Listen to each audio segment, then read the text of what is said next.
יתקדש שמך, תבוא מלכותך, יעשה רצונך כבשמיים כן בארץ.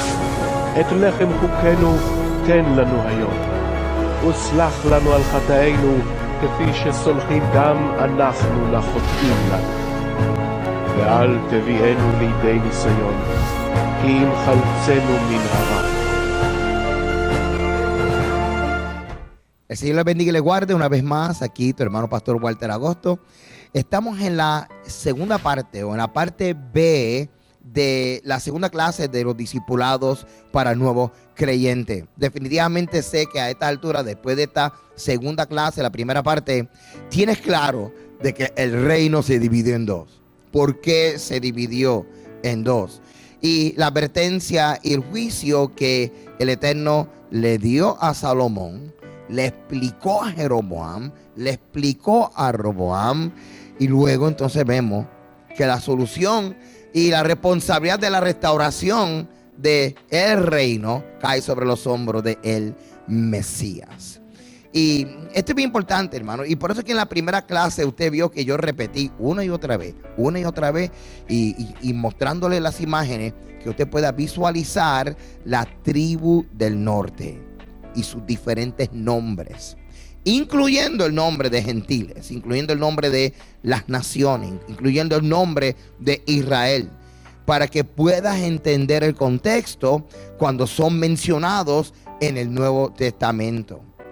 Y una vez más, entonces, resumimos que la tribu del sur, Judá, que hoy conocemos como los judíos, que conforman Benjamín y Judá, la distinción de ellos es que siempre se quedaron fieles a el templo, fieles a el calendario de la fiesta, fieles al sacerdocio levítico. Y vemos que entonces la tribu del norte, que quedaron con el nombre original Israel, que se le conoce también como las naciones, como los gentiles, y en las parábolas la conocemos como el hijo pródigo, en las parábolas la conocemos como la dracma perdida, y como vamos a ver ya mismo, en las parábolas también la conocemos como los 10 leprosos. Es interesante entonces ver que la conducta de la tribu del sur, que se llama Judá, es la que vemos hoy en día con los judíos. Ese celo, ese amarre a la tradición, ese amarre al templo, ese amarre al sacerdocio, ese amarre a la Torá. Vemos entonces que hoy en día todavía estamos viendo en nuestras comunidades la conducta que comenzamos a ver en esta tribu del norte, llamado las tribus de Israel, las 10 tribus. Y la conducta era la siguiente, se resumía en 3 puntos. Número 1, se atrevieron a cambiar las fechas y las fiestas. Se atrevieron a cambiar el sacerdocio y se atrevieron a cambiar el lugar de adoración. ¿Conoces tú a alguien, una religión, alguna denominación que se comporta de esta manera, que dice que ama a Dios, pero no le obedece? Que ama a Dios y simplemente viene y cambia el sacerdocio, y cambia el lugar de adoración, y cambia las fechas y las fiestas. Solamente para pensar, porque la vida es un ciclo.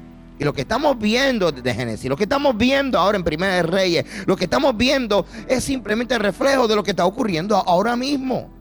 Por eso que la misión del Mesías es restaurar el reino. Y una vez más tenemos que entender que solamente hay una nación, el pueblo hebreo, los descendientes de Abraham, esclavos, cruzan el Mar Rojo, se convierten ahí en nación.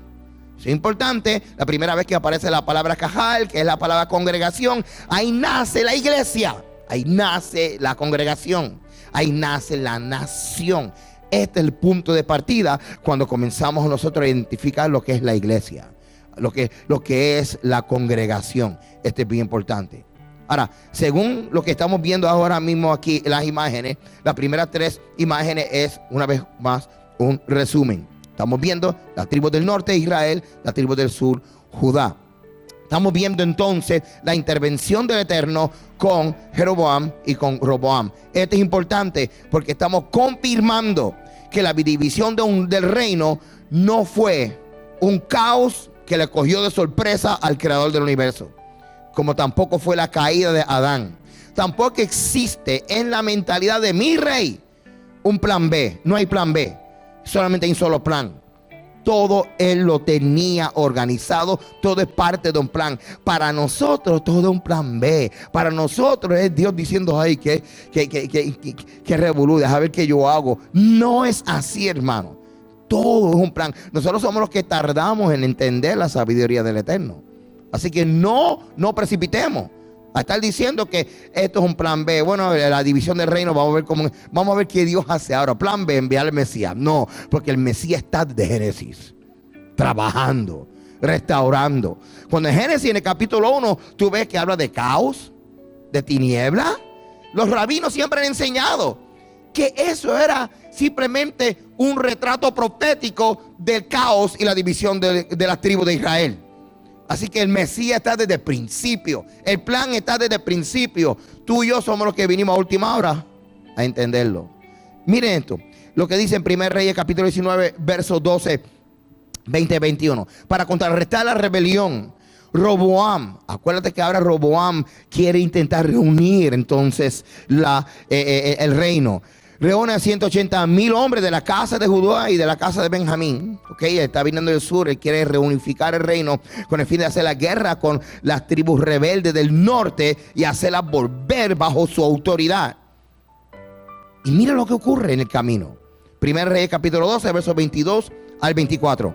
Pero vino palabra del Eterno a Semaías, varón de Dios, diciendo: habla a Roboam, hijo de Salomón, rey de Judá, y a toda la casa de Judá y de Benjamín, y a los demás del pueblo, diciendo: así ha dicho el Eterno, no vayáis ni peleéis contra vuestros hermanos los hijos de Israel, volveos cada uno a su casa, porque esto lo he hecho yo. Establecemos entonces la evidencia de la escritura que Roboam recibió la visitación del Eterno y de que esto no fue ningún error, esto no fue ningún plan B, esto es un plan del Eterno. El Eterno le está diciendo a Judá: dejen a Israel quieto. Oigan eso. Ahora, miren lo que dice aquí en 1 Reyes, capítulo 11, verso 29. Aconteció en aquel tiempo que saliendo Jeroboam, ahora estamos viendo entonces el rey que está en el norte de Jerusalén, le encontró en el camino al profeta Ahías Silonita, y este estaba cubierto con una capa nueva, y estaban ellos dos solos en el campo. Y tomando Ahías la capa nueva que tenía sobre sí, la rompió en 12 pedazos. Y dijo a Jeroboam: toma para ti 10 pedazos. Toma para ti 10 pedazos. Porque así dijo Yahweh, Dios de Israel: he aquí yo rompo el reino de la mano de Salomón, y a ti te daré 10 tribus. Queda entonces la evidencia bíblica de la Torá, específicamente aquí en 1 Reyes, que también Jeroboam recibió la revelación de que esto fue un plan de Yahweh. Ahora la pregunta es: ¿quién va a arreglar esto? ¿Quién va a traer restauración? ¿Sabe que un reino dividido en dos, donde apenas el 10% regresa a la tierra, el otro por ciento se queda en Babilonia, y el reino del norte literalmente exiliado fuera de la tierra, se dispersa? Hermano, todo este estatus de esta nación de Israel puso por el piso el nombre del Eterno. En el antiguo Medio Oriente, lo que hacía que una nación tuviera honor se llama tierra. Y tú y yo, con nuestra mente occidental, no entendemos. Siempre estamos pensando en otras cosas, espiritualizando todo, cuando tierra trae estatus y honor a un rey y a una nación. Ver que una nación está fuera de su tierra hace que el rey, su nombre esté por el piso. Por eso es la insistencia aún en el libro de Gálatas de la herencia, la justificación, la herencia de Abraham. ¿Cuál es? La tierra. Esto es tan importante, hermano, porque si Israel regresa a la tierra y Judá regresa a la tierra y juntos cogen la tierra, el nombre del Eterno es exaltado. Y eso es lo que nosotros tenemos que entender y visualizar, y tenemos que tener los pies sobre la tierra, hablando de la tierra, y entender la legalidad de este asunto. Es la misma lucha como que ocurrió durante el tiempo de los hebreos en Egipto. Hebreos no estaban en su tierra, pero eran descendientes de Abraham, y el destino del descendiente de Abraham era la tierra. Esto es tan importante. Cuando tú lees en todos los tratados antiguos de Medio Oriente, los reyes le daban a sus fieles, por promesa, simplemente porque eran fieles, un pedazo de tierra. Y por eso es que estábamos viendo en Génesis capítulo 12 que se le otorga tierra entonces a Abraham. Ahora bien, esto es importante porque ahora, ¿quién va a restaurar el reino? Y es importante entender este contexto porque hoy día la palabra reino lo usan tanto como si fuera cualquier palabra liviana. El reino aquí, el mensaje del reino. Si usted no predica que Yeshua HaMashiach vino para restaurar las 12 tribus de Israel, que solamente en Yeshua hay salvación y que solamente en la obediencia hay bendición, usted no está predicando el reino bíblico. Están reinos y el reino. Reinos puede ser ministerio de mucha gente. El reino, estamos hablando de las 12 tribus. De hecho, la misión del Mesías, y lo vamos a ver en Ezequiel, fue la de restaurar el reino. Los judíos lo sabían. Y esta era parte de lo que se llama la consolación de Israel. La consolación de Israel era la consumación de la misión del Mesías, que era acabar a su obra, que era el de reunificar el reino. ¿Por qué Yeshua en Juan capítulo 17 oró? Padre, que sean uno como tú y yo todos somos uno. Él no estaba orando para que los católicos, los pentecostales fueran uno. Los católicos y pentecostales no importó eso hasta 3 siglos después. Lo que él estaba hablando era la reunificación del reino. Eso es lo que había en el corazón del Padre. Y el Padre dio a su Hijo para que el reino se reunificara y se restaurara. Ahora bien, lo que estamos viendo aquí una vez más, entonces el reino de Israel, el reino de Judá, hermano, se lo está enseñando y enseñando para que esté retratado en su mente, porque por el resto de tu vida, mientras estudias la Torah, vas a estar viendo la relación de estos dos, porque tú estás en uno de estos dos grupos. Mira esto interesante. Ahora aparece el Mesías. Y me encanta cómo en Mateo capítulo 15 establece tan claro, una línea objetiva, la misión y la intención del Mesías. Él respondiendo dijo: no soy enviado sino las ovejas perdidas de la casa de Israel. Así que no solamente dice que son ovejas, sino que están perdidas. Y en el contexto hebraico, lo que es muerte, perdido, lepra, es lo mismo fuera de la Torah. Eso es bien importante. Ahora, mira lo que dice en Lucas capítulo 5 verso 30. Las 10 tribus del norte, o sea Israel, no regresaron, se quedaron en el exilio, o sea fuera de la tierra. Acuérdate que diáspora es se regó semilla. Exilio quiere decir fuera de la tierra. Lo que ocurrió es que el Eterno hizo un plan para que la semilla de la Torah se regara fuera de la tierra de Israel, por todas las naciones. Eso es lo que ocurrió y eso es lo que está ocurriendo. Y por eso es que cuando hablamos acerca de los últimos días, hablamos de cosecha. Mira esto. Dice Lucas 5:30, los escribas y los fariseos murmuraban contra los discípulos diciendo: ¿por qué coméis y bebéis con publicanos y pecadores? Respondiendo Yeshua les dijo: los que están sanos no tienen necesidad de médico, sino los enfermos. No he venido a llamar a justos, sino a pecadores al arrepentimiento. Ahora, muchos interpretan, y yo estoy de acuerdo, y posiblemente a lo mejor usted tiene otra forma de verlo, pero Yeshua se está refiriendo aquí a la casa de Israel, a la casa de Judá, donde él estaba diciendo a la casa de Judá, los justos, y a la casa de Israel, enfermo. Porque enfermo, leproso, es una distinción de las personas que están fuera de la Torah. Ahora, continuamos viendo a Yeshua y evidencia de su palabra de que su misión es la restauración del reino. La restauración del reino. Yo sé que a lo mejor esto te está poniendo a pensar: pero yo creía que Cristo vino solamente a morir por mí para yo salir de las drogas. ¿Sabe qué? Esa es parte. Él te va a sacar de las drogas, del alcoholismo y todo esto. Pero te estoy hablando de la misión del Mesías. No pongas a Dios tan pequeño como el problema que tú tienes. Aquí hay algo más grande que todo eso, aunque eso incluye también que el Señor te liberte de tantas cosas. Mira esto. Mateo capítulo 10, verso 5 en adelante. A estos dos envió Yeshua y les dio instrucciones diciendo: por camino de gentiles no vayáis, y en ciudad de samaritanos no entréis, sino ir antes a las ovejas perdidas de la casa de Israel, y yendo a predicar diciendo: el reino de los cielos se ha acercado. Ese es el anuncio de la restauración del reino. Sanar enfermos, limpiar leprosos, resucitar muertos, echar fuera demonios. De gracia recibiste, da de gracia. Esta es la misión del Mesías. restaurar el reino, ir a buscar estas ovejas perdidas. La misión del Padre. Ya vemos la misión del Mesías, del Hijo. Ahora vamos a hablar de la misión del Padre. La misión del Padre. La Biblia nos habla de la misión del Padre. Ezequiel capítulo 34, verso 11. Porque así ha dicho Yahweh el Señor: he aquí yo mismo iré a buscar mis ovejas y las reconoceré. Ezequiel 34, 12. Como reconoce su rebaño el pastor el día que está en medio de sus ovejas esparcidas, y reconoceré mis ovejas y las libraré de todos los lugares que fueron esparcidas el día del nublado y de la oscuridad. Ezequiel 34, 22. Yo salvaré a mis ovejas y nunca más serán para rapiña. Jugaré entre oveja y oveja. Ezequiel 14, 23. Y levantaré sobre ella un pastor. Y aquí está hablando del Mesías. Esto es importante. Y dice: y él las apacentará. A mi siervo David, él las apacentará y le será por pastor. Vamos a hablar un poquito más acerca de la misión del Mesías, aquí ahora como el Hijo de Elohim, el Hijo de Dios. Juan 17 dice: yo soy la puerta de las ovejas. Y después vamos a hablar acerca del templo y las puertas del templo, porque es bien interesante, porque entre Bethlehem y la puerta de las ovejas había un camino bien interesante antes del sacrificio en el templo. Yeshua tiene que ver con ese recorrido. Juan capítulo 10, verso 14: yo soy el buen pastor y conozco mis ovejas y las mías me conocen.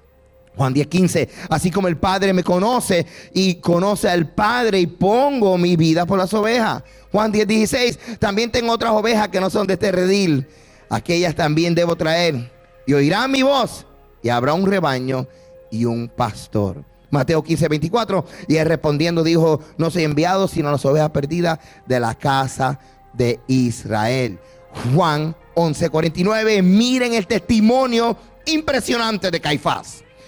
Entonces Caifás, uno de ellos, sumo sacerdote, aquel año les dijo: vosotros no sabéis nada, refiriéndose a los principales religiosos, ni penséis que nos conviene que un hombre muera por el pueblo, mira esto, y no que toda la nación perezca. Esto no lo dijo por sí mismo, sino como que era el sumo sacerdote de aquel año, profetizó que Yeshua había de morir por la nación. Y no solamente por la nación, sino también para congregar en uno a los hijos de Dios que estaban dispersos, jóvenes. La dispersión, la misión del Mesías. Esto no era nada nuevo ni aún en el primer siglo. Todo este plan está claro y está evidenciado en los evangelios. Ahora vamos a hablar de las ovejas. ¿Quiénes son las ovejas? Sabemos que son las 10 tribus de la casa de Israel. Las que fueron exiliadas, las que perdieron su identidad y ahora están confundidas, honrando el nombre de gentiles y de naciones que en un principio heredaron. Jeremías 56 dice: ovejas perdidas fueron mi pueblo. Así que él se refiere a su pueblo como oveja perdida. Sus pastores la hicieron errar. Por los montes la descarriaron, anduvieron de monte en collado y se olvidaron de sus rediles. ¿Cuál es el contexto de Isaías 56? Tenemos que leer entonces en los versos anteriores. En aquellos días y en aquel tiempo, dice Jehová, vendrán los hijos de Israel. Ok, acuérdate que ya con los profetas, cuando se habla de los hijos de Israel o la casa de Israel, se está refiriendo exactamente a las 10 tribus. Ya hubo la división. Ok, en aquellos días, en aquel tiempo, dice Jehová, vendrán los hijos de Israel, ellos y los hijos de Judá. Estamos hablando de los dos grupos. Los profetas estaban manejando los dos grupos y los distinguían. Dice: e irán andando y llorando y buscarán a Jehová su Dios. Jeremías 55 dice: preguntarán por el camino de Sión, hacia dónde volverán sus rostros, diciendo: venid y juntémonos a Yahweh en compacto eterno que jamás se ponga en olvido. Estas ovejas perdidas de Israel, las 10 tribus, perdieron el privilegio de habitar la tierra. Y siendo hijos de Abraham, Isaac y Jacob, perdieron su identidad al mezclarse entre las naciones. En otras palabras, después de un tiempo no se podía distinguir entre gente que nacieron entre las naciones y gente descendiente directamente de las tribus. Triste. Y aparece ahora Yeshua y dice: yo vengo aquí a buscar las ovejas perdidas.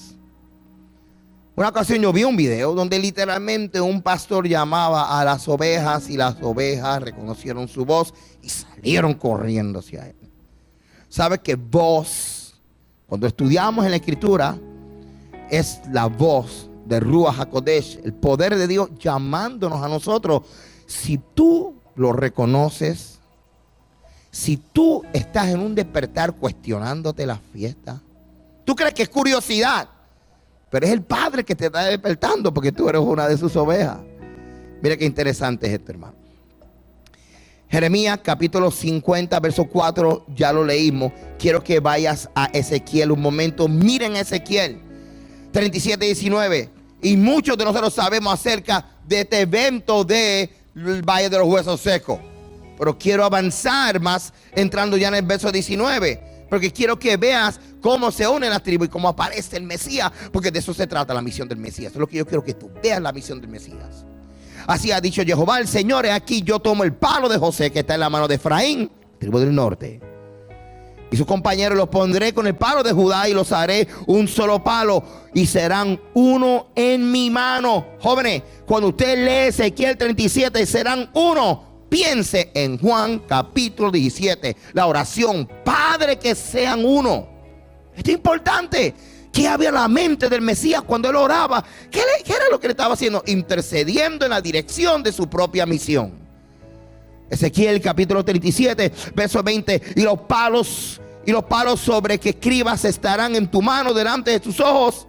Y les dirá: así ha dicho Jehová el Señor: he aquí yo tomo los hijos de Israel de entre las naciones. Acuérdate que exiliado quiere decir fuera de la tierra, dispersado quiere decir sembrado, sembrados fuera de la tierra. ¿Qué es lo que está haciendo el Señor ahora? Haciendo alusión de que va a haber una cosecha. Que va a haber una cosecha. Y estos hijos de Israel en forma de cosecha van a regresar. Mira esto. Mira lo que dice aquí en el verso 22. Vamos al 22. Y los haré una nación en la tierra, en los montes de Israel. Y un rey será a todos ellos por rey. Y nunca más serán dos naciones, ni nunca más serán divididos en dos reinos. Y aquí estamos viendo en la imagen las tribus del norte con sus respectivos nombres: Israel, Efraín, las naciones gentiles, y Judá uniéndose en la mano del Mesías. Esto es bien importante, hermano, que lo podamos visualizar de esta forma. Una vez más vemos también Jeremías mencionando las dos casas. Aquí vienen días, dice Yahweh, en que haré un nuevo pacto en la casa de Israel y en la casa de Judá. Como usted lee en Hebreo capítulo 8, verso 8. Porque reprendiéndoles dice: he aquí vienen días, dice el Señor, en que estableceré con la casa de Israel y la casa de Judá un nuevo pacto. Lo que estamos hablando es literalmente, hermano, lo que está citando Jeremías. Lo que está citando Jeremías. Déjame buscar aquí. Ok, perfecto. Lo que está citando Jeremías en el capítulo 31. Así que cuando vemos Hebreo capítulo 8, el contexto es Jeremías 31. Gálatas capítulo 3, verso 26. Yahweh es fiel a su pacto y fiel a su plan. Pues todos sois hijos de Dios por la fe en Yeshua HaMashiach, porque todos los que habéis sido bautizados en el Mesías, del Mesías estáis revestidos. Ya no hay judío ni griego, no hay esclavo ni libre, no hay varón ni mujer, porque todos vosotros sois uno en Yeshua HaMashiach. Y si vosotros sois del Mashiach y usted dice: yo soy de Cristo, yo soy del Mesías, ok, pues mira lo que implica tú ser del Mesías. Mira lo que implica si tú dices: yo no tengo nada que ver con eso de la fiesta, yo no tengo nada que ver con eso del Shabbat, yo no tengo nada que ver con eso de los hebreos. Ok, quédate con ese libreto. Mira lo que dice Pablo. Pablo dice que si tú eres de Cristo, si tú eres del Mesías, tú eres el linaje de Abraham. ¿No puedes escapar de eso? Tú eres linaje de Abraham. Y con el linaje de Abraham hay dos cosas: beneficio, es la tierra, y ser parte de la nación. Pero también hay responsabilidades, que es lo que nosotros llamamos obediencia a los mandamientos. Mira lo que dice Pablo, le dice a las tribus de Israel: que Judá será injertada a su propia raíz. Y esto usted lee en Romanos capítulo 11, va a poder entender todo este tema y este discurso que trae Pablo. O sea que Judá va a aceptar a Yeshua. Al final se va a reconciliar con Yeshua. Tan pronto como Efraín haya llevado las buenas nuevas a los confines de la tierra. Miren esto, tanto la casa de Israel como la casa de Judá tienen una ceguera parcial. Así que Judá está parcialmente ciego. Ve la Torá, pero no ve a Yeshua. Entonces Israel, las 10 tribus, tienen también una ceguera parcial. No ven la Torá, pero ven a Yeshua. Pero si ambos trabajan en lo que ven, ¿cómo quiera están cumpliendo el plan del Eterno? Y por eso es que tú y yo tenemos que coger el buen ejemplo de Jeroboam y de Roboam. Cada cual en su sitio. Todos esperando al Mesías. Cuando venga el Mesías, entonces todo caerá en su lugar. Él será proclamado rey. Los ojos de Judá se abrirán de la misma forma que los hermanos de José a lo último fueron alumbrados y vieron que el que estaba a cargo como virrey era su hermano. Todo esto es profético, hermano. Todo esto es parte de un ciclo que está ocurriendo, como yo digo, en nuestros rostros, por no decir en nuestras caras. Ahora, simplemente toda esta información lo tenemos aquí. El apóstol Pablo habla en Romanos capítulo 11, versos 13 al 21, y nos explica que somos Israel y que vamos de regreso a casa y que, escuche esto bien, mi identidad está escondida en los mandamientos. Lo voy a repetir otra vez. Mi identidad está escondida en los mandamientos. Si tú eres de los hijos de Israel, tu identidad no está escondida en Judá. Tu identidad está escondida en los mandamientos. Y esto es bien importante, hermano. Esto es tan importante como que no vamos a entrar en otra crisis de identidad tampoco nosotros. Romanos capítulo 11, verso 13 al 21. Porque a vosotros hablo, gentiles, y sabemos que son las 10 tribus del norte. Por cuanto yo soy apóstol a los gentiles, honro mi ministerio, por si en alguna manera pueda provocar a celo a los de mi sangre y hacer salvos a algunos de ellos. Porque si su exclusión es la reconciliación del mundo, ¿qué será su admisión sino vida de entre los muertos? Es decir, lo que le está hablando es que cuando nosotros vemos entonces que las tribus del norte fueron exiliadas y dispersadas, lo que está ocurriendo es que se está creando una vacante y una puerta abierta para que los extranjeros entren y sean adoptados. No es nada nuevo. Lo mismo que ocurrió cuando salieron del pueblo de Egipto. Es lo mismo. Lo mismo ocurrió. Esto es importante, hermanos, que lo podamos entender, porque lo que literalmente está ocurriendo es que mientras el pueblo de Israel negó la Torá, y el pueblo de Judá negó a la Torá viviente, a Yeshua, se creó una vacante, un espacio. Y ese lugar es donde tú y yo estamos entrando ahora. Para vía adopción ser incluido legalmente como parte de la nación cuyo Dios es Jehová. Porque el issue y el tema no es religión y ser parte de un sistema de religión, es ser parte de una nación. Miren esto. Al ser ahora legalmente adoptados, legalmente descendientes de Abraham, porque te lo mostré ahorita, que Gálata. Yo soy de Cristo, yo soy de Yeshua. Ok, pues por default, automáticamente eres el linaje de Abraham. Y eso tiene grandes implicaciones. Al ser ahora legalmente adoptado y legalmente descendiente de Abraham, nos toca las bendiciones de esta descendencia, junto con las responsabilidades de ahora ser ciudadanos de Israel. Y esto es algo que tenemos que todos nosotros entender en blanco y negro. Un estilo de vida que honre al Señor, y ese estilo de vida está escondido en los mandamientos. Ahora nos hace sentido cuando leemos escritura como esta. Soy salvo por gracia. Ok, ¿qué quiere decir eso? ¿Qué tiene que ver eso con yo ser incluido en la nación de Israel? ¿Qué tiene que ver esto con mientras que las dos casas se están uniendo y está ocurriendo una restauración poco a poco? Alguien está siendo incluido y adoptado en esta gran familia. Y esto no es nada nuevo. Esto el Padre se lo prometió a Abraham desde Génesis capítulo 12. Efesios 2:8 dice: porque por gracia sois salvos no por medio de la fe, esto no de vosotros, pues es don de Dios. Vamos a verlo de otra forma, porque quiero que lo veas y que lo entiendas. Fíjate que aquí estoy diciendo salvo por gracia. Quiero que vayas evolucionando y entendiendo conmigo. Injertado por gracia. Salvo por gracia, injertado por gracia. Tú y yo estábamos fuera de la nación de Israel. Tú y yo no éramos descendientes de Abraham. Tú y yo queríamos servir a Yahweh. Queríamos el Dios de los hebreos. Pero tú y yo no pertenecíamos a esta nación. ¿Qué vamos a hacer? ¿Quedarnos sin salvación? ¿Quedarnos excluidos? No. La misericordia de nuestro rey es tan grande que así como hizo en el primer éxodo, lo está haciendo en este. La oportunidad de los que no eran pueblo, ahora ser pueblo. Miren esto. Ahora estamos entendiendo lo que realmente quiere decir salvo por gracia. Injertado por gracia. Porque por gracia sois injertados en el olivo por medio de la fe. Y esto no de vosotros, pues es don de Dios. Agarra esto, entienda esto bien, porque esto fue una polémica del primer siglo. Y esta fue la polémica que encontramos en Gálatas, donde los fariseos mesiánicos querían judaizar a los gentiles, cuando el mensaje está claro. No. Yo soy injertado, yo soy salvo, soy incluido, soy adoptado por gracia cuando yo pongo mi fe en el Mesías. Vamos a seguir viendo. Hay una palabra que también trae un término legal que tiene que ver con adopción.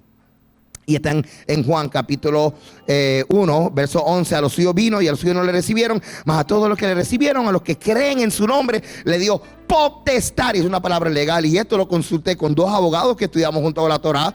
Y me dijeron, pastor, esto tiene que ver con el proceso de adopción. Es potestad, es otra terminología legal que aparece en los escritos del primer siglo y hace referencia a los que no eran hijos y ahora son hijos, los que no eran pueblos y ahora son pueblos. ¿Cómo ocurrió este cambio de estatus? Vía adopción. Este es bien importante. Así que vamos a ver el contexto completo, porque definitivamente, hermano, mientras se está restaurando la nación de Israel, los que no éramos nación, los que estábamos entre las naciones, ahora tenemos la oportunidad de ser salvos, de ser injertados, de ser adoptados. Y jóvenes, resumo esto aquí. Tú y yo no llegamos a la gran familia de Dios para traer nuestras costumbres y nuestras maravillosas ideas y opiniones. Tú y yo no llegamos a ser parte de esta nación que es por gracia. Es un regalo, la oportunidad para traer nuestros mandamientos, nuestro estilo de vida. No. Hay tanta bendición en ser parte de esta nación que lo menos que nosotros podemos hacer es responder gratitud a través de la obediencia. Efesios capítulo 2, verso 12 en adelante dice: en aquel tiempo estabais sin Mesías. Claro, porque Mesías solamente pertenece, el concepto de Mesías, al pueblo de Israel. Tú no vas a encontrar más en ningún lado.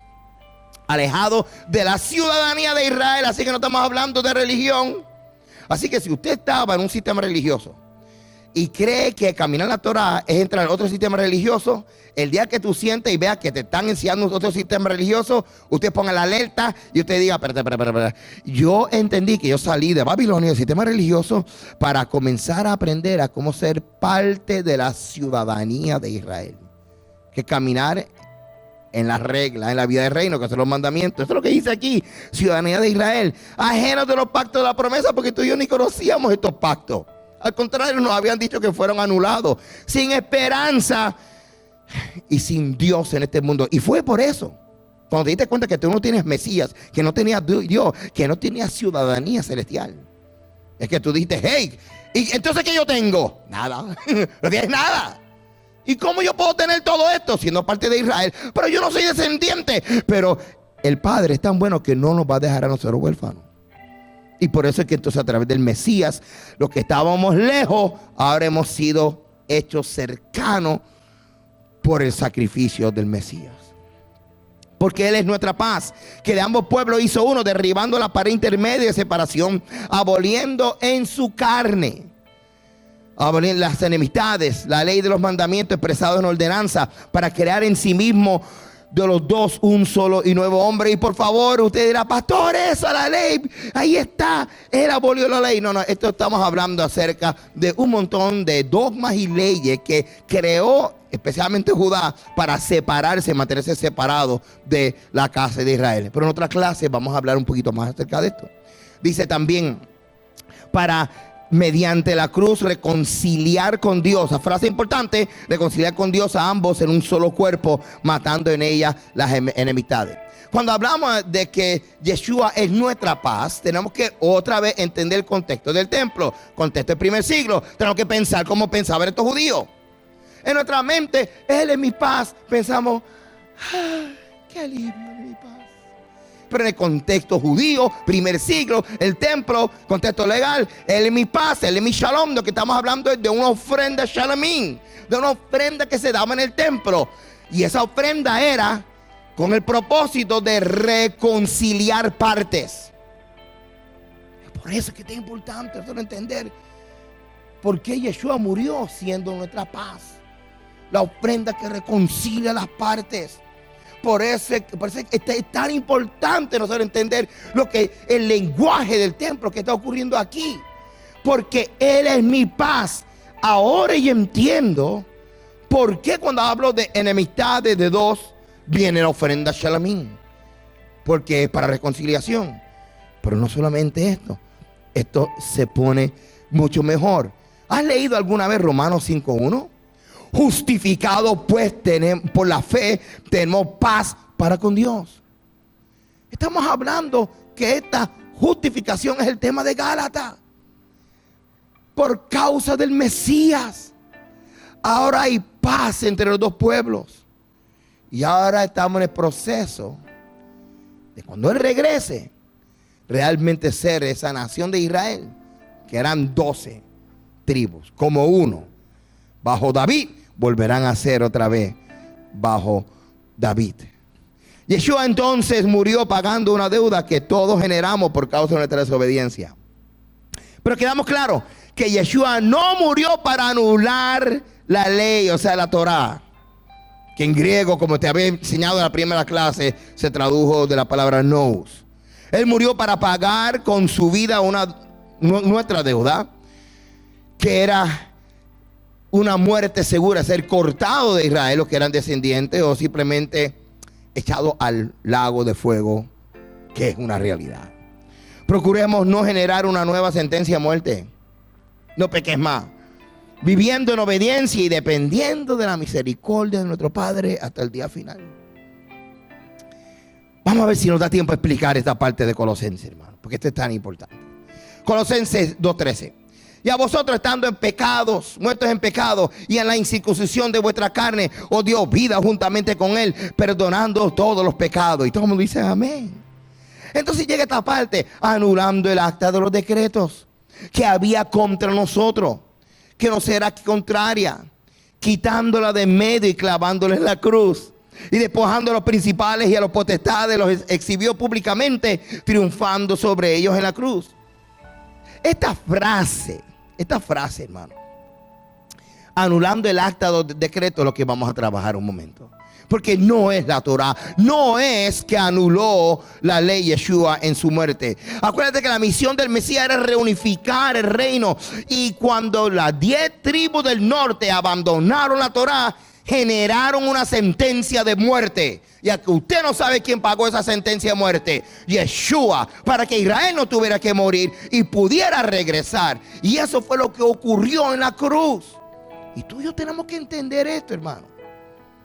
La traducción e interpretación de la frase griega tois domaxin keriografón es la raíz de la controversia, de todas las controversias, donde la gente dice que Cristo, Él pegó y mató y anuló la ley. No fue la ley, fue un documento de deuda. Pero antes de ir ahí, esta frase lo que realmente tiene que ver es con ordenanzas, ritos, decretos, erróneamente traducido como ley.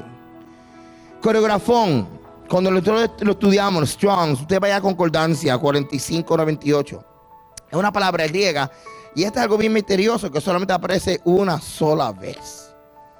Y aparece aquí en el libro de Colosenses. Y lo que significa es cédula, documento, acta. Es un documento legal que dice que usted es un deudor. Eso es lo que quiere decir. Es un certificado de deuda. O sea que lo que Yeshua murió, cuando él murió, él canceló esa deuda. No canceló la Torá. Él no canceló la ley. Eso no es ni tema ni subtemas en el libro de Colosenses. La frase tois dogmasin, anular. Entonces el documento no posee ninguna relación con la palabra nous, que es la palabra Torá. No tiene nada que ver. De hecho, la palabra nomos no aparece ni en todo el libro de Colosenses, que tiene que ver con la Torá. Y esta es una cosa aquí interesante que yo escribí ahí, de una señora ahí que se dio cuenta de que la palabra Torá no aparece en el libro de Colosenses. Y otra persona que está diciendo, yo creía que Colosenses tiene que ver con la Torá. No tiene nada que ver. Cuando hablamos de acta, no es la Torá. Estamos hablando de un documento de deuda. Definitivamente lo que hubo en Colosenses, la descripción de lo que legalmente estaba ocurriendo mientras mi Mesías moría. Él estaba pagando mi sentencia. Él no estaba declarando anulado los mandamientos que tú y yo rompimos. De hecho, por romper los mandamientos es que lo vemos a él rompiéndose en pedazos por nosotros. Una vez más, y que quede claro en este discipulado y con todos ustedes que estamos aprendiendo juntos, la palabra ley no aparece en el libro de Colosenses. No tiene nada que ver con el acta de los decretos que había clavado en la cruz. Literalmente estamos hablando de un documento de deuda que tú y yo teníamos.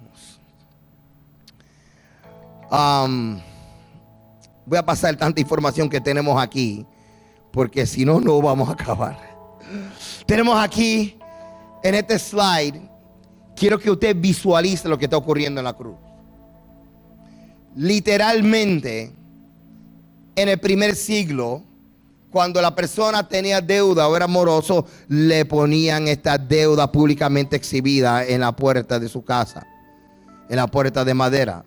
Así que lo que estamos hablando es que las deudas tuyas fueron las que estaban clavadas en la cruz, justificando la razón por la cual mi Mesías estaba muriendo, pagando con su vida. Muchas veces, como gestión de cobro, ponían el acta o certificado de la deuda en la puerta de la casa, y por eso fue puesta en la cruz. Y esta es una metáfora, pero a través de esta imagen espero que pueda visualizar qué era lo que estaba ocurriendo. De hecho, se pegaba en la puerta de la casa, y Yeshua, ¿quién era? La puerta. Él es nuestra puerta. Así que repasando y redefiniendo, cuando Yeshua murió por nosotros, lo que estaba anulando era nuestra deuda. Él no estaba anulando la Torá. Una vez más vemos entonces que Yeshua está diciendo, vete y no peques más. Es tan fácil, hermano, nosotros simplemente llegar a esta conclusión y decir, Cristo me redimió de la maldición de la ley. Pensando que la ley es una maldición. Si tú le preguntas a un juez, señor juez, ¿usted cree que yo debo de obedecer la ley? El juez te va a decir, claro, para que estés fuera de problema. Si usted le pregunta a su abogado, ¿usted cree que yo debo de obedecer la ley? Su abogado le va a decir, claro, para que estés libre de situaciones y problemas. Si le preguntas a un policía, señor policía, ¿tú crees que usted debe de estar obedeciendo la ley? Y el policía le va a decir, claro, si no obedece, yo voy a llevarte esposado, va a tener problemas. Tanto el juez, como el abogado, como el policía te dicen, obedece la ley. Eso es lo que debe de hacer todo buen ciudadano. Pero si le hacemos la misma pregunta a muchos maestros hoy en día, ¿debo de obedecer la ley? Te vas a sorprender cuál va a ser la respuesta. Cosas tan obvias que la teología no nos permite entender, lo confirma una vez más, que hay una ceguera espiritual. Y yo pregunto, si tú estás en tu corazón honesto en tu búsqueda y tú eres una de estas personas que estás clamando que tus ojos sean abiertos. La razón por la cual Veracidad Channel le está trayendo todos estos discipulados es porque sabemos que esto es una guerra espiritual. Es porque sabemos que esto es algo que tiene que ver con gente parcialmente ciega. Si Judá estaba parcialmente ciego, Israel parcialmente ciego, hay algo aquí interesante. Un ciego no puede guiar a otro ciego, así que ni Judá puede guiar a Israel, ni Israel puede guiar a Judá. Necesitamos a alguien que es la luz, que es Yeshua, la Torah encarnada. Y todos necesitamos hoy oír la voz del Ruach HaKodesh, del Espíritu Santo, haciendo eco de la voz del pastor, llamándonos de regreso. Porque en el momento que tú confiesas a Yeshua, automáticamente eres linaje de Abraham. En el momento que tú confiesas a Yeshua, te injertan, eres adoptado en la nación de Israel, en la tribu perdida. Páralo ahí un momento, escucha esto bien. O sea que en el momento que yo acepto al Señor, soy adoptado en Israel. Sí, eres ahora parte de la nación cuyo Dios es Jehová, porque se está cumpliendo Génesis capítulo 12, lo que el Eterno le dijo a Abraham: en tus simientes serán injertadas, adoptadas, incluidas toda la familia de la tierra. Ahí es donde tú y yo terminamos legalmente siendo parte de Israel. Lo que va es que Israel se le conoce como la tribu que se perdió. Pues claro, eso estábamos nosotros perdidos. Todo confirma lo que somos. Ahora hay algo interesante. ¿Sabe usted que la tribu de Israel, las ovejas perdidas, de las cuales ahora tú eres parte, la Biblia lo menciona en una de las parábolas como un hijo pródigo? Mira lo que dice aquí. Ahora podemos entender el hijo pródigo. Cuando leemos el hijo pródigo, sabemos que el hijo menor se alejó de la casa de su padre. Y este hijo menor representa las 10 tribus. Siempre lo leíamos y pensábamos, pues el hijo menor era el alcohólico, era el drogadicto, o el que se fue de la iglesia y regresó. Y, no podemos dar el permiso de cierta aplicación espiritual. Pero si vamos al contexto, todas las parábolas de Yeshua hablaban de un solo tema: la restauración del reino. Yeshua no invirtió ni una parábola en hablar fuera de su misión. Él hablaba la misión, él trabajaba la misión, él vivió la misión, y él murió por la misión, y él resucitó por la misión. Restaurar las tribus. Y tú y yo ahora estamos descubriendo que somos parte de las 10 tribus de Israel. Pastor, porque yo nací en New York, yo nací en México, yo nací... ¿Sabes qué? Te estoy diciendo que en el momento que confesaste a Cristo, Yeshua, ahora eres linaje de Abraham. Hablamos en Efesios que ahora eres parte de una nación. Estamos hablando que eres parte de Israel. O sea que Israel se le está conociendo como los que están perdidos. Los que están perdidos son ovejas perdidas. O sea que ahora tú sabes quién tú eres, una oveja perdida.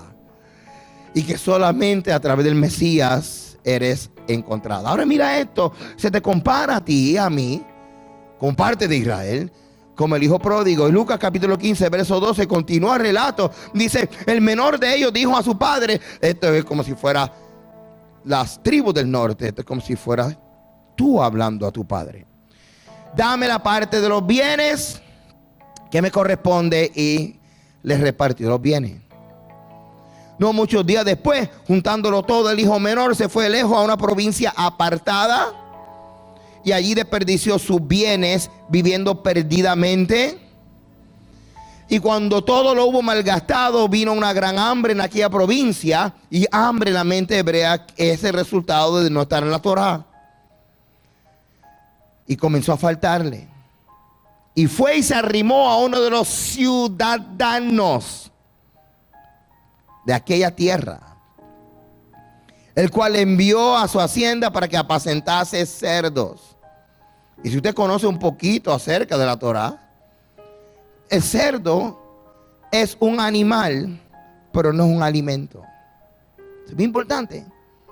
Cuando estudiamos niveles de santidad, lo que es vivir para Dios, en Levítico 11 dice, ese animal no lo toques, porque ese animal no es para comer. Ahora usted dirá, pero pastor, si yo oro, todo es santificado. El Señor no va a santificar algo que Él estableció como inmundo en su esencia. Y no solamente esto lo voy a decir. Tanto en el capítulo 11 habla acerca de estos animales inmundos, como en el capítulo 18 que habla de que el Eterno no le agrada que hombre se case con hombre y que hombre se eche con hombre. Así que si usted está en contra de que un hombre se case con un hombre, también tiene que estar en contra de ver entonces el cerdo como un alimento. Porque es el mismo artículo, son mismos artículos de la misma ley. Esto es muy importante. Y este no es el tema, pero lo que quiero es que veas que el cerdo representa un acto de desobediencia, o estás caminando en desobediencia, estás fuera de la Torá. Confirmado en una provincia alejada, en otra ciudadanía, apartado y con los cerdos. Literalmente fuera de la jurisdicción del Padre. Dice en el verso 16, deseaba llenar su vientre de las algarrobas que comían los cerdos, pero nadie le daba. Y volviendo en sí dijo, cuántos jornaleros hay en la casa de mi padre, tienen abundancia de pan y yo aquí perezco. Así que yo quiero que mire esa imagen un momento. Y yo quiero que tú veas y pienses que esa imagen habla acerca de cómo tú estás o cómo tú has estado. Sin esperanza, sin Dios, sin Mesías. Muchas veces una imagen dice más que mi palabra. Lucas capítulo 15, 18 dice entonces, después de tanta introspección y meditación, la tribu perdida, Israel, el hijo pródigo, tú, yo, me levantaré, iré a mi padre y le diré, Padre, he pecado contra el cielo y contra ti. Ya no soy digno de ser llamado tu hijo, hazme como uno de tus jornaleros. Y vemos en la imagen aquí el padre corriendo para recibir a su hijo. Lucas capítulo 15 verso 17 dice, volviendo en sí dijo, cuántos jornaleros hay en la casa de mi padre. Esta introspección es la que está ocurriendo ahora mismo en nuestras vidas. Cuando el padre se acerca, le dice el padre que llama a los siervos y dice, sacar el mejor vestido y vestirle, poner un anillo en su mano y calzado en sus pies, y traer el becerro gordo y matarlo, y comamos y hagamos fiesta. Ese becerro gordo en el antiguo Medio Oriente, cuando mataban estos animales, ponían la sangre en la misma entrada de la puerta. Y cuando el muchacho entra, él no pisa la sangre. Pisar la sangre es como rechazar la oferta del Padre. Él camina por encima de la sangre, la misma imagen de Pesaj. Y entra en la casa, y ahora el padre que sacrificó el becerro le está diciendo a su hijo no solamente bienvenido, sino que se le restaura todo lo que perdió, dignidad restaurada. Eso es tan importante, hermano. Cuando confiesas a Yeshua como el Mesías y Señor de tu vida, estás haciendo un juramento de lealtad, pero el Padre, poniendo entre medio el sacrificio del Mesías, te está recibiendo otra vez en su casa y está restaurando tu dignidad. Regresar al Padre, como lo dice el hijo pródigo, es lo que tenemos que hacer todo cuando reconocemos que hemos fallado. Y todo comienza reconociendo que estábamos apartados. Mira los 10 mandamientos, mira la fiesta, mira la Torá. Si tú eres uno de los que dice, Señor, yo te amo, pero no guardas los mandamientos, hay algo ocurriendo. Repasa la primera clase y te vas a dar cuenta de que tú eres uno de los que tiene que regresar al Padre, lo que tiene que regresar a la obediencia. Y para eso están estas clases, para discipularte y para ayudarte a ti a regresar al camino de la senda antigua. Espero que esta parte de esta enseñanza te haya ayudado a entender el amor del Padre, la misión del Mesías, qué es el reino, qué es la restauración del reino. ¿Qué tiene que ver esto contigo y conmigo, que no nacimos en Israel, pero anhelamos el Dios de Israel? No nacimos en Israel, pero anhelamos el Mesías de Israel. No nacimos en Israel, pero anhelamos las bendiciones, la oportunidad de participar a través del Mesías. La salvación es la oportunidad de ser parte de esa nación, de ser parte de la descendencia de Abraham, que incluye tanto los beneficios como también las responsabilidades. Espero que esta clase te haya ayudado en tu caminar, regresando a la senda antigua, regresando a la obediencia del Padre. Acuérdate, la salvación es por gracia y en la obediencia hay bendición. Shalom.